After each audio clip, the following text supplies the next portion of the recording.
Welcome back, ladies and gentlemen. I try not to have a bad attitude, especially at work about people's cars, but this is how to put your mechanic in just a bad mood, right? So this truck came back a few months ago or it came by for the first time. This customer bought it and was a misfire, and then of course they had the freaking aftermarket insurance. Don't waste your time on that, folks.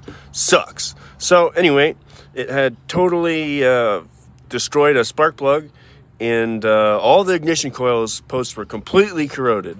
So I'm like, you should do all of them. And the insurance company says, no, you can only do the one that's misfiring. And so look at this. This is one of the ones that the insurance company said was fine to reuse. And so now the customer is saying, why is my truck misfiring again? Dude, I asked you, the problem is going to return if you do not replace all of the remaining ignition coils. These spark plugs were okay.